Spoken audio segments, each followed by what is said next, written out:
The invisible weapons that rule the battlefield. Imagine a weapon that makes entire armies obsolete overnight. A weapon you can't see, can't hear, and can't stop.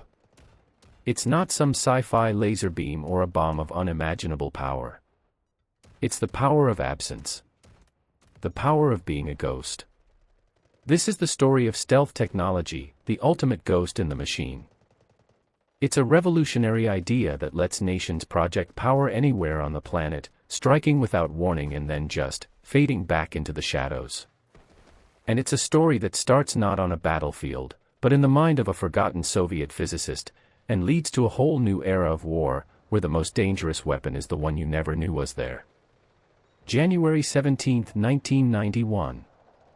The sky over Baghdad is a black ocean, humming with the tension of a war about to boil over. On the ground, Iraqi radar operators are glued to their circular green screens, a web of the most sophisticated air defense systems the Soviet Union could build. They see nothing. Just the faint, ghostly sweep of their own gear, searching an empty night. Their screens are clear. Their airspace is secure. Or so they think. At that very moment, an unseen and unheard force is systematically taking their entire air defense network apart, piece by piece. Precision-guided bombs are threading the needle through the heart of their command and control bunkers, striking with what seems like impossible accuracy. To the operators on the ground, it's just chaos from nowhere. Malfunctions. Sabotage. Anything but an attack. Because to be attacked, you have to see the attacker first, right? This was the world's brutal introduction to a weapon that had been developed in total secrecy.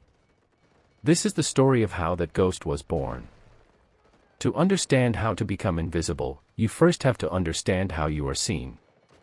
During World War II, a new kind of sight was born: radar, radio detection and ranging. It was a game-changer that painted the sky with radio waves, listening for the echoes that bounced off distant aircraft. For decades, the game was pretty simple: build bigger planes with more powerful engines to outbrute bigger, more powerful radar. But then, over Vietnam and later during the Yom Kippur War, the game changed. Soviets applied Integrated Air Defense Systems, or IADS, created a lethal web of surface-to-air missiles and radar-guided guns. All of a sudden, American air power wasn't a guarantee. Pilots who once ruled the skies were now being hunted by threats they couldn't see from the ground. The cost was staggering. The sky was no longer a sanctuary, it was a deadly trap. The U.S. Air Force had to face a terrifying reality: their cutting-edge, multi-million-dollar jets were becoming vulnerable. They needed something new, something that didn't play by the old rules. They needed to break the kill chain, that process of detect, track, target, and engage. They needed to become invisible. The solution didn't come from some high-tech American lab. It came from an obscure, unclassified paper published in the Soviet Union way back in 1962. A Moscow physicist named Pyotr Ufimtsev wrote an article called "Method of Edge Waves in the Physical Theory of Diffraction." To his bosses, the paper was basically useless. It was just pure theory, a bunch of complex equations describing how radar waves reflect off simple shapes. But what Ufimtsev had really done was figure out that the strength of a radar return has nothing to do with an object's size, and everything to do with the shape of its edges.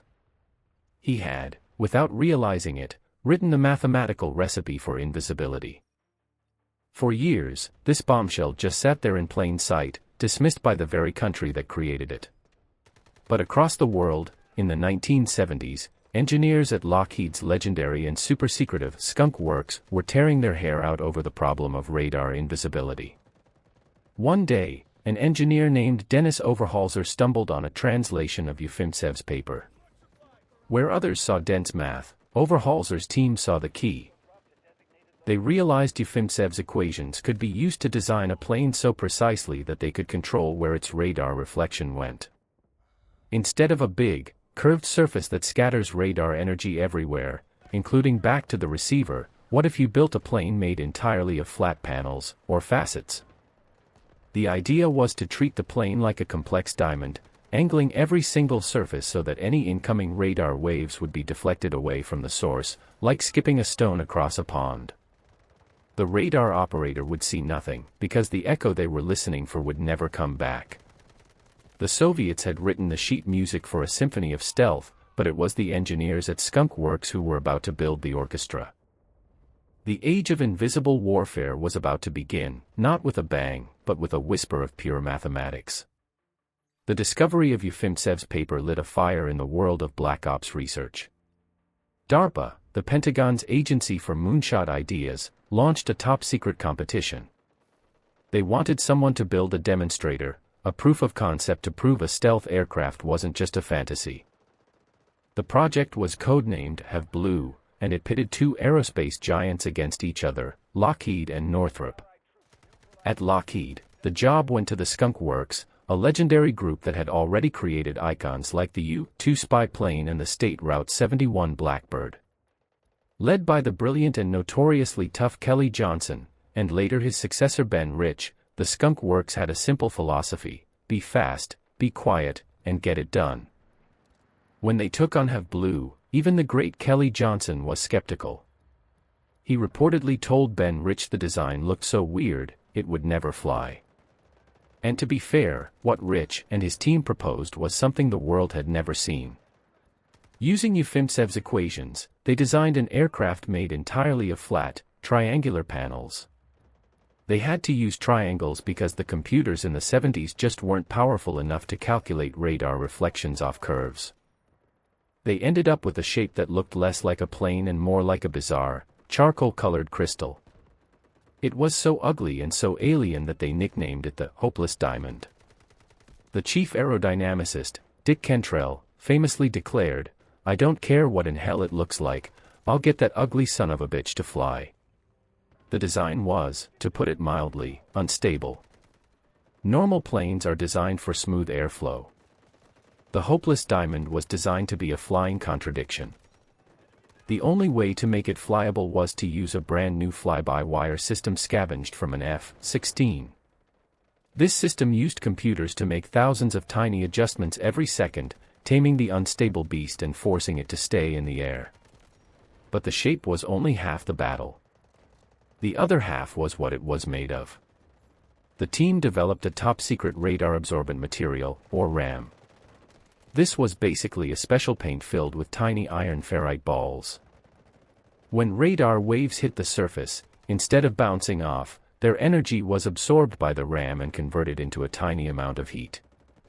The combination was revolutionary, a shape that deflected 99% of radar energy away, and a skin that soaked up most of what was left. In 1977, under a suffocating blanket of secrecy, two Have Blue prototypes were built in a sealed-off part of Lockheed's Burbank facility. They were pieced together with off-the-shelf parts to save money, landing gear from an A-10, engines from a T-2 trainer jet, and flight controls from an F-16. The secrecy was so intense that even a coffee mug with the plane's nose peeking out of a cloud was classified as top secret. When they were finished, the demonstrators were taken apart, loaded onto a C-5 Galaxy transport in the middle of the night, and flown to Groom Lake, Nevada, the place now infamous as Area 51. The flight tests were nail-biters. Both prototypes were eventually lost in crashes due to mechanical failures, not because of the design itself. But they had proven the concept. The data was undeniable: the Hopeless Diamond, the ugly beast that shouldn't fly, was a ghost to radar. On a radar screen, it had a signature no larger than a bird's eyeball. Project Have Blue was a massive success. Based on what they learned, the Air Force immediately greenlit a full-scale program called Senior Trend. This would become the world's first operational stealth aircraft, the F-117 Nighthawk. And even though it had the F-4 fighter in its name, it was a purebred bomber, with no guns and no air-to-air missiles. Its mission was simple: slip through the world's toughest air defenses and deliver a 2,000-pound laser-guided bomb with surgical precision. The F-117 was the evolution of the Hopeless Diamond. It was bigger, with two non-afterburning engines to minimize its heat signature, encoded in a more advanced, and notoriously high-maintenance, RAM. The iconic, faceted, alien look remained. The pilots chosen were the best of the best, sworn to secrecy, and moved to a remote base in the Nevada desert. They lived like ghosts themselves, training only at night, totally cut off from their families and the outside world. For nearly a decade, the F-117 was just a rumor. It wasn't until 1988 that the Pentagon even admitted it existed, and they only released one blurry, useless photo. But on that January night in 1991, the secret was finally out. As the Nighthawks sliced through Baghdad's defenses, they weren't just dropping bombs, they were dropping a new reality on the world. During Operation Desert Storm, F-117s flew over 1,200 sorties. They were the only coalition aircraft to strike targets in the heavily defended city of Baghdad on the first night of the war, and they did so without a single combat loss. The ghost was real, and it had proven its power. The F-117 was a revolution, a scalpel that could carve out the heart of an enemy's command structure. But it was a specialized tool, and it had its limits. It was subsonic, couldn't fly super far, and only carried 2 bombs. It proved the principle of stealth, but the Pentagon had a much grander vision. They didn't just want a tactical ghost, they wanted a strategic one. They dreamed of a bomber that could take off from the U.S., fly anywhere on the planet, slip through the most advanced air defenses imaginable, and drop a massive payload of conventional or nuclear weapons, all without being seen. This was the start of the Advanced Technology Bomber Program, which would create one of the most incredible and expensive aircraft ever built, the B-2 Spirit. The challenge was huge. You couldn't just scale up the F-117's faceted design. A huge aircraft with flat panels would still have big corners that could create a major radar return from certain angles. The answer came from a very old idea, championed by one of aviation's most visionary, and tragic, figures, Jack Northrop.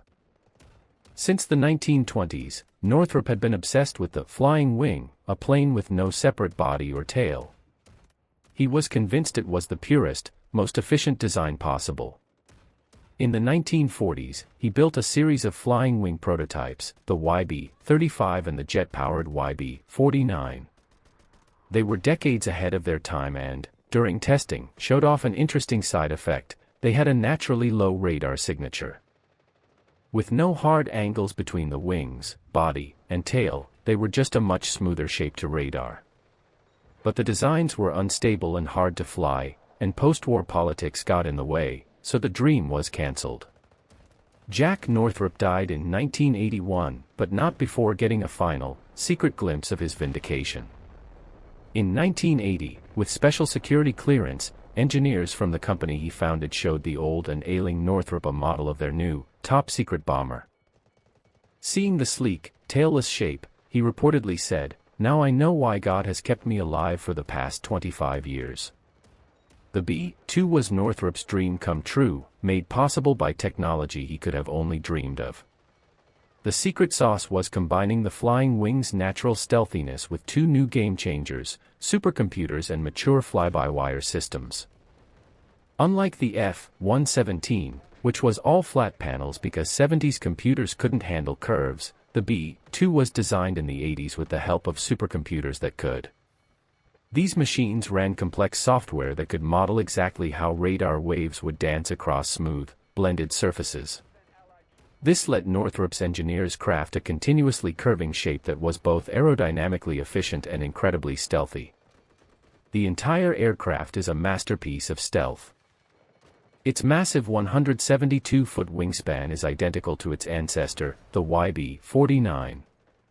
The 4 engines are buried deep inside the wing, with intakes on top of the plane to hide them from ground-based radar and special exhausts that cool the gases to minimize their heat signature. The leading edge of the wing and the skin of the aircraft are made of classified, advanced radar-absorbent materials designed to defeat even the low-frequency radars that can sometimes spot other stealth planes. The result is an aircraft with the wingspan of a massive bomber that, on a radar screen, reportedly has the signature of a large bird.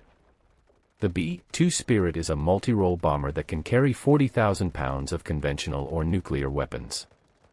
It can fly 6,000 nautical miles without refueling, allowing it to hold any target on the globe at risk from its home base in Missouri. It's a weapon of global reach and near-total invisibility. It first saw combat over Kosovo in 1999, flying non-stop from the United States, dropping its bombs, and flying all the way back. But all that capability came with a jaw-dropping price tag. The B-2 program was, at the time, the most expensive military aircraft program in history, averaging out to over $2 billion per plane. That astronomical cost, plus the end of the Cold War, meant the original plan for 132 bombers was slashed to just 21. The B-2 represents the second act of stealth, a leap from the faceted, compromised design of the F-117 to a smooth, elegant, and far more capable platform. It took the idea of a tactical ghost and scaled it up into a strategic specter, proving that sometimes the most futuristic ideas are the ones that have been waiting in the wings all along. Section 4, Act 3, The Invisible Battlefield expands. The success of the F-117 and B-2 completely changed the rules of air power. Stealth wasn't some niche, experimental toy anymore, it was the new price of admission for surviving in a hostile sky. This led to the next logical step, baking stealth not just into specialized bombers, but into the workhorses of the Air Force, the fighters that have to control the sky. The results were the F-22 Raptor and the F-35 Lightning II. These fifth-generation fighters are way more than just invisible versions of older jets. They represent a fusion of stealth, speed, and a mind-blowing level of situational awareness. The F-22 Raptor, for example, combines its very low observable frame with the ability to supercruise, flying at supersonic speeds without dumping fuel into its afterburners. This lets it close in on or escape from threats at incredible speed, all while staying a ghost on enemy radar. But its real power is as an information hub. Its advanced sensors soak up data from the battle space, process it, and share it with other, less advanced planes. The F-22 pilot is often called a quarterback in the sky, seeing the whole field without ever being seen. The F-35 Lightning II takes that idea even further. It was designed to be a more versatile and more affordable partner to the F-22, and it combines stealth with an incredible sensor suite. Its distributed aperture system uses 6 infrared cameras mounted around the plane to create a seamless, 360-degree sphere of vision. That image can be projected right onto the pilot's helmet, allowing them to literally look through the floor of their own cockpit. The F-35 isn't just an airplane, it's a flying, stealthy sensor node that also happens to carry a whole lot of weapons. But the hunt for invisibility was never just about the air. The same principles of shaping and materials were soon applied to the sea. The most dramatic example is the USS Zumwalt-class destroyer. This 600-foot-long warship is 40% larger than the destroyers it was meant to replace, yet it's often said to have the radar cross-section of a small fishing boat. Its radical, tumble-home hull, where the sides slope inward above the water, and its clean, angular superstructure are all designed to deflect radar. The ship is also incredibly quiet, with an acoustic signature closer to a submarine than a destroyer. Though the program was plagued by cost overruns that cut its production from 32 ships to just 3, the Zumwalt is a powerful statement, even the biggest weapons of war can be made to disappear. And then there are the unmanned ghosts, stealth drones. The most famous is the Lockheed Martin RQ-170 Sentinel. It first popped into public view when grainy photos of it operating out of Kandahar, Afghanistan, appeared online. It was quickly nicknamed the Beast of Kandahar. It's an unarmed spy drone, built to fly high over contested airspace completely undetected, acting as an unblinking eye for commanders on the ground. The fact that it was deployed where the enemy had no radar led to wide speculation that its real mission was spying on neighboring Iran and Pakistan. It's widely reported that an RQ-170 provided overwatch during the 2011 raid that killed Osama bin Laden, silently watching from the darkness. Perhaps the most profound expansion of the invisible battlefield, though, is into a place with no physical dimension at all, cyberspace. Here, the weapons aren't metal and composites, they're pure code. In 2010, the world learned about a new kind of invisible weapon called Stuxnet. Believed to be a joint U.S. Israeli project, Stuxnet was a digital ghost designed to cause physical destruction. It was snuck into Iran's Natanz uranium enrichment facility, likely on an infected USB drive, to bypass the facility's air-gapped security. Once inside, the worm silently infiltrated the plant's control systems. It was a masterpiece of deception. It sought out the specific industrial controllers that governed the speed of the centrifuges enriching uranium, and then subtly caused them to spin out of control and tear themselves apart. At the same time, it played back a recording of normal operational data to the engineers' screens, so to them, everything looked fine. It was a weapon that caused damage estimated to be in the tens or even hundreds of millions of dollars without a single shot ever being fired, a true ghost in the machine.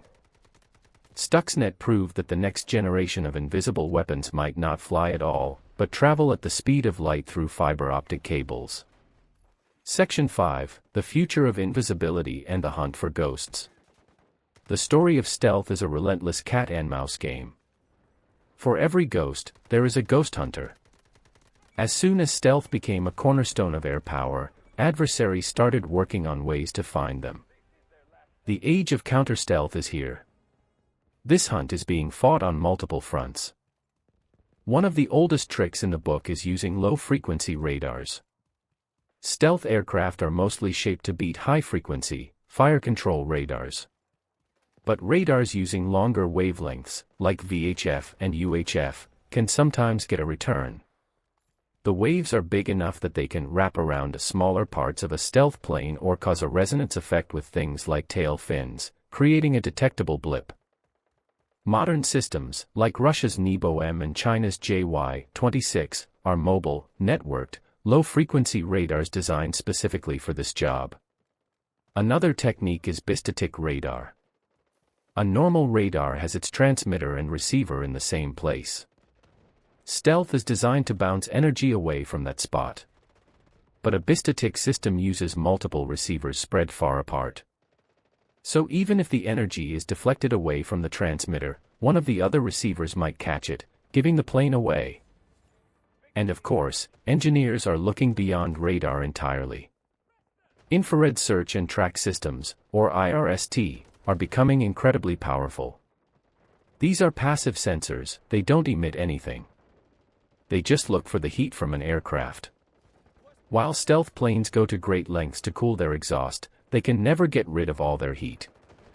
Even the friction of air rushing over the skin generates heat, and advanced IRST systems can spot those faint thermal signatures from a long way off.